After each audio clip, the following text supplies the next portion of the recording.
علمدار علمدار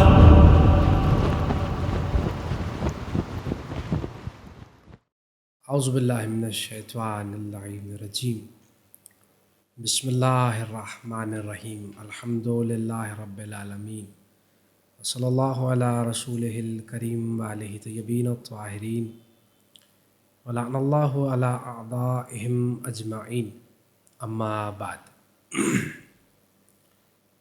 10 محرم یعنی روز عاشوراء، یہ کربلا کی وہ تاریخ ہے، یہ وہ دن ہے کہ جو اہل بیت رسول پہ قیامت بن کے ابھرا۔ یہ وہ دن ہے کہ جس کا آغاز اذان علی اکبر سے ہوا، کہ جس کے بعد امام علیہ السلام نے فجر کی نماز کو ادا کیا اور امام کے اصحاب نے امام کی اقتداء کرتے ہوئے نماز صبح کو ادا کیا، جس کے بعد امام علیہ السلام نے اپنے اصحاب کو مخاطب کرتے ہوئے ایک مختصر سا خطبہ دیا کہ جو روایات میں ملتا ہے اور جو بہت سی چیزوں کو سمجھاتا ہے، جو مقصد کربلا کا عکاس ہے۔ امام نے فرمایا کہ اے میرے جانثارو، موت کے لیے آمادہ ہو جاؤ۔ یہ پہلا جملہ ہے امام کا۔ عاشور کا روز ہے، امام کہہ رہے ہیں موت کے لیے آمادہ ہو جاؤ۔ پھر امام کہتے ہیں موت ایک ایسے پل کی مانند ہے کہ جس سے گزر کے انسان دنیا کی مصیبتوں سے نجات پا لیتا ہے اور اسے دائمی راحت اور حیات نصیب ہوتی ہے۔ یہاں امام علیہ السلام نے موت کو پل سے تعبیر کیا اور کہہ رہے ہیں جو اس سے گزرتا جائے گا وہ اس مصیبت سے نجات پاتا چلا جائے گا۔ اچھا، اگر ہم شہداء کی ترتیب دیکھیں روز عاشور، تو ہمیں نظر آتا ہے کہ پہلے اصحاب امام حسین ہیں، اس کے بعد بنی ہاشم کے جوان ہیں، اور سب سے آخر میں خود سید الشہداء علیہ السلام، یعنی پہلے اصحاب، پھر بنی ہاشم کے جوان، اور سب سے آخر میں امام حسین۔ یہ سوال پیدا ہو سکتا ہے کہ امام حجت خدا، یعنی روئے زمین پہ شجاع ترین، بہادر ترین انسان، شجاعت بہادری کا تقاضا یہ ہے کہ امام سب سے پہلے حملہ آور ہو۔ غور فرمائیے گا، اور وہ جملہ بڑا اہم ہے کہ موت پل کی طرح جو گزرتا چلا جائے گا وہ دنیا کی مصیبت سے نکلتا چلا جائے گا۔ اس جملے میں اس سوال کا جواب ہے۔ بہادری کا تقاضا یہ کہ امام پہلے قربان ہو، مگر یہاں پہلے اصحاب، پھر بنی ہاشم کے جوان، سب سے آخر میں امام حسین۔ علماء اس بات کا جواب اس انداز سے دیتے ہیں، علماء کہتے ہیں کربلا ایک ایسی منزل کا نام ہے جہاں مرنا آسان اور جینا بڑا مشکل ہے۔ اسی لیے مولا فرما رہے ہیں جو اس پل سے گزرتا جائے گا وہ دنیا کی مصیبتوں سے نجات پاتا چلا جائے گا۔ اسی لیے امام نے اپنے اصحاب کو مقدم رکھا، کیونکہ اب جو پہلے قربان ہوگا وہ پہلے اس مصیبت سے نکل جائے گا۔ یعنی اگر سب سے آخر میں امام شہید ہو رہے ہیں، اس کا مطلب یہ کہ کربلا میں جس نے سب سے زیادہ مصیبتوں کا سامنا کیا، سب سے زیادہ آزمائشیں اور امتحان دیکھے، وہ امام حسین علیہ السلام ہیں۔ یہ وجہ ہے کہ جب جناب علی اکبر کے لاشے پہ آئے تھے، مولانا نے جملہ کہا تھا، فرمایا تھا لقد استحرت من ہم الدنیا وغمها وبقی ابوک فریدا۔ امام نے فرمایا تھا اے علی اکبر، تو نے دنیا کے غموں سے نجات پا لی، مگر تیرا باپ اب بھی مصیبتوں میں گرفتار ہے، مصائب سے دوچار ہے۔ یعنی جو پہلے قربان ہوگا وہ پہلے اس مصیبت سے نکل جائے گا۔ لہٰذا یہ ترتیب ہمیں نظر آتی ہے، اصحاب، بنی ہاشم کے جوان، سب سے آخر میں امام حسین۔ اچھا، یہاں یہ صورتحال ہے تو وہاں لشکر یزید میں حر ابن ریاحی اس تمام منظر کو دیکھ رہا ہوں، صرف یہی نہیں بلکہ مسلسل شب عاشور سے مشاہدہ چل رہا ہے، عبادات دیکھ رہے ہیں، ذکر الہی دیکھ رہے ہیں، اصحاب حسین کا یقین دیکھ رہے ہیں، امام کی عظمت کو دیکھ رہے ہیں۔ روایت کہتی ہے الصبر عاشور میں ایک مرتبہ جناب ہو نے لکیر کھینچی، زمین پہ لکیر، ساتھی پاس کھڑا تھا، کہنے لگا کہ حر یہ کیسی لکیر ہے؟ جناب حر نے کہا میں جنت جہنم کی تقسیم کر رہا ہوں، روایت کا جملہ ہے۔ بات سمجھ نہیں آئی، یہ لکیر کیسے جنت جہنم کو تقسیم کر رہی ہے؟ لکیر کے اس پار لشکر یزید میں مجھے جہنم محسوس ہو رہا ہے، مجھے پتہ ہے یزید کی حمایت کا نتیجہ بالآخر جہنم ہے، اور لکیر کے اس پار خیام حسینی میں مجھے جنت نظر آ رہی ہے، حسین کی حمایت کا نام جنت ہے۔ یہ جملہ ادا کیا، ایک مرتبہ چلے، لشکر یزید کو چھوڑا، اور یہ وہ موقع ہے کہ جب امام کے لشکر میں شامل ہوئے، اور جب شامل ہوئے تو کہا امام 2 محرم میں نے آپ کا راستہ روکا تھا، میرے کاندھوں پہ شرمندگی کا بڑا بار ہے، اور اب آپ مجھے اجازت دیجیے کہ سب سے پہلے میں آپ پہ قربان ہو کے شرمندگی کو خود سے جدا کروں۔ امام حسین علیہ السلام نے فرمایا اے حر تم ہمارے مہمان ہو، ہم تمہیں اجازت نہیں دے سکتے، آؤ ہمارے ساتھ بیٹھو، ہمارے خیمے میں چلو۔ کہا امام مجھے اس شرمندگی سے جدا ہونا ہے، مجھے اجازت دیجیے۔ لہٰذا سب سے پہلے امام پہ قربان ہوئے، اسی لیے ایک روایت کے مطابق جناب حر وہ شخصیت ہیں جو سب سے پہلے اس مارکے کے شہید قرار پائے۔ لیکن ظاہر ہے اس کے مقابلے میں ایک دوسری روایت بھی ہے جس کے مطابق جناب مسلم ابن عسجہ اس مارکے کے پہلے شہید ہیں، مگر اس اختلاف سے قطع نظر یہ طے شدہ بات ہے سب سے پہلے اصحاب امام حسین نے اپنی جان امام حسین پہ قربان کی۔ اس کے بعد بنی ہاشم کے جوانوں کی باری ہے کہ جن میں سر فہرست افراد مثلا جناب عباس ہیں، جناب علی اکبر ہیں، قاسم ہے، اون و محمد جیسے جوان۔ بہرحال یہ وہ شخصیات کہ جو اصحاب امام حسین کے بعد شہید ہوئے، اور سب سے آخر میں امام حسین۔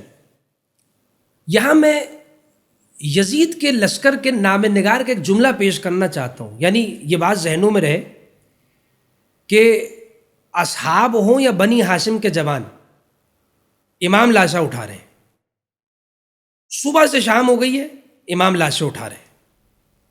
یہی وجہ ہے کہ یزید کے لشکر کا نام نگار پرچہ نویس کہتا ہے مار رائی تو قطو اربتا جاشم من الحسین، یہ اس کا جملہ ہے۔ وہ کہتا ہے عاشور کے دن میں نے حسین سے زیادہ مضبوط دل شخص نہیں دیکھا۔ جب اس سے پوچھا گیا وجہ کیا ہے، کہا میں نے دیکھا صبح سے شام ہو گئی حسین لاشوں پہ لاشیں اٹھا رہے ہیں، مگر ایک ایسی منزل نہیں تھی کہ جہاں مجھے لگا ہو کہ اب حسین ہمت ہار جائیں گے، اب حوصلہ جواب دے جائے گا، اب امام جو ہیں وہ شکست تسلیم کر لیں گے۔ بلکہ حمید ایک عجیب جملہ کہتا ہے، وہ کہتے ہیں میں دیکھ رہا تھا جب حسین کوئی لاشا اٹھاتے تھے حسین کی ہمت اور بڑھ جاتی تھی، حسین کے چہرے کی چمک بڑھ جاتی تھی، تازگی میں اضافہ ہو جاتا تھا۔ یہ استقامت امام حسین۔ لیکن عزیزو یاد رہے کہ 3 ایسی شہادتیں ہیں جو امام حسین کے لیے نہایت صدمہ انگیز ہے۔ ظاہر ہے کہ عرض کیا گیا ہمارا ہدف یہ ہے کہ مختصر دورانیے میں ایک مناسب معلومات، تو ہر شہادت کو ذکر نہیں کیا جا سکتا، مگر میں 3 شہادتوں کا ایک جملے میں بیان کروں گا جو سب سے زیادہ سخت مرحلہ امام حسین کے لیے نہایت صدمہ انگیز ہے۔ پہلی شہادت جناب علی اکبر کی ہے۔ یہ وجہ ہے کہ جب علی اکبر کے سرحانے آئے، ارباب مقاتل نے لکھا ہے، اور یہ مصائب کا بڑا سخت جملہ ہے، امام اپنے قدموں پہ نہیں گھٹنوں اور ہاتھوں کے بل چلتے ہوئے آئے۔ علماء کہتے ہیں کیونکہ امام کی بینائی تقریباً جا چکی تھی۔ یہ پہلی شہادت جو حسین کے لیے صدمہ انگیز ہے۔ دوسری جناب عباس کی شہادت ہے۔ یہی وجہ جب آخری صدا دی آقا سلام قبول کیجئے، اللہ اکبر، روایت کہتی ہے امام حسین نے کمر تھام کے کہا تھا الآن انکسر ظہری، عباس تیری شہادت نے حسین کی کمر کو توڑ دیا۔ اور تیسری شہادت جناب علی اصغر کی ہے جس کے متعلق علماء ایک عجیب جملہ کہتے ہیں۔ علماء کہتے ہیں امام نے کربلا میں جتنے لاشیں اٹھائے ان میں سب سے چھوٹا لاشا جناب علی اصغر کا ہے۔ علماء کہتے ہیں کہ لاشا جتنا چھوٹا ہے حسین کے لیے اتنا مشکل ہے اصغر کا لاشا اٹھانا۔ یہی وجہ ہے جب گلے پہ تیر لگا سینے سے لگا کے خیمے کی طرف جانا چاہتے ہیں 7 مرتبہ آگے بڑھتے ہیں 7 مرتبہ پیچھے ہٹتے ہیں۔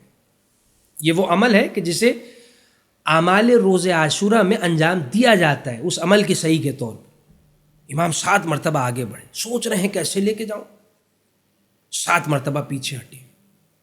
بالآخر ایک ایسی منزل آئی کہ جب امام پوری طرح تنہا ہو گئے، کوئی یاور نہیں ہے، کوئی مددگار نہیں ہے، حتیٰ کوئی سوار کرانے والا نہیں ہے۔ قیام میں آئے، ازواج، بہنوں سے رخصت لی، بیٹیوں سے رخصت لی، اور سب سے آخر میں مولانا سجاد کے خیمے میں آئے۔ جب امام سجاد نے دیکھا، عجیب جملہ ہے روایت کا، کہ آئینہ آئینہ امی العباس، آئینہ آئینہ اخی علی۔ بابا آپ تنہا تو نہیں آتے تھے، جب بھی آتے تھے ایک طرف عباس ہوتے تھے، ایک طرف علی اکبر ہوتے تھے، آج یہ حالت کیسی ہے؟ یہ جسم پہ خون کیسا ہے؟ چہرے پہ کس کا خون ہے؟ امام نے فرمایا اتنا سمجھ لو کہ مردوں میں یا میں باقی ہوں یا تم باقی ہو۔ اس کے بعد اسرار امامت القاء کیے، کچھ خاص وصیتیں کی کہ جو ایک امام اپنے بعد آنے والے امام کو کرتا ہے۔ وصیتیں تمام ہوئی، امام میدان کی طرف بڑھے، بڑی شجاعت سے لڑے، بڑی دلیری سے لڑے۔ المختصر یہ کہ بڑے بڑے پہلوانوں کو فنار کیا، لشکر کو بھاگنے پہ مجبور کر دیا۔ امام حسین کی جنگ، گویا یہ حسین نہیں بلکہ یہ حیدر کرار ہے جو لڑ رہا ہے۔ علی بیٹے نے علی کی طرح جنگ لڑی، دشمن بھاگنے پہ مجبور ہو گیا، لیکن ایک ایسی منزل آئی کہ جہاں بحکم خدا سید الشہداء نے اپنی تلوار کو نیام میں رکھا۔ امام سواری سے زمین پہ آئے اور امام کے گلے اقدس پر شمر کا خنجر چلنا شروع ہوا، مگر یاد رہے وہاں شمر کا خنجر چل رہا ہے اور یہاں امام اپنی زبان پہ یہ کلمہ جاری کر رہے ہیں، بسم اللہ و باللہ علی ملت رسول اللہ۔ یعنی اس سے بڑھ کے شاید یقین کی مثال ہو ہی نہیں سکتی ہے۔ اگر مجھ سے کوئی کہے نا کہ خدا کے وجود پہ دلیل کیا ہے، کوئی دلیل ہے خدا کے وجود پہ، تو میں اسے حسین کا آخری سجدہ دکھاؤں گا۔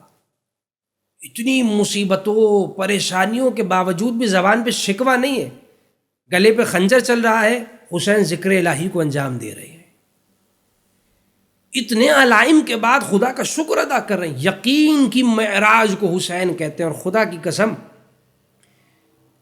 میں یہ جملہ کہوں گا، یہ وہ یقین ہے جس کے سامنے یزید کا تمام تر لشکر اور وہ اسلحہ جو امام کے خلاف، امام کے اصحاب کے خلاف استعمال ہو، بیکار نظر آتا ہے، پسپا نظر آتا ہے۔ یقین کی اعلیٰ ترین مثال امام حسین کا کربلا میں کیا آخری سجدہ ہے۔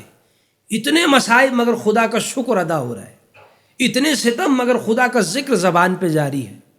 اور ساتھ ہی یہ پیغام بھی میں دوں، عاشورہ دنیا کو انسانیت کا درس دیتا ہے، یہ میرا آخری جملہ ہوگا۔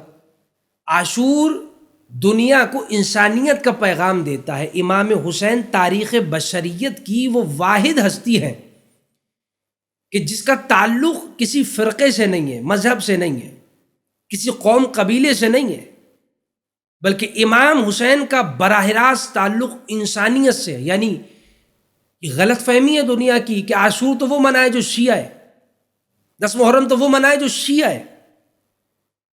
امام حسین نے کربلا میں شیعت کو نہیں بچایا، انسانیت کو بچایا۔ یہی وجہ جس کی فطرت میں ذرا سی بھی انسانیت ہوگی وہ لا محالہ طور پہ حسین کی حمایت اور حسین کی محبت کا اظہار کرے گا، لا محالہ طور پہ وہ عاشور کو منائے گا۔ امام کا تعلق انسانیت سے، یہی وجہ ہے جوش ملیح آبادی نے کہا تھا، انسان کو بیدار تو ہو لینے دو، ہر قوم پکارے گی ہمارے ہیں حسین۔ وآخر الدعوانا ان الحمد للہ رب العالمین۔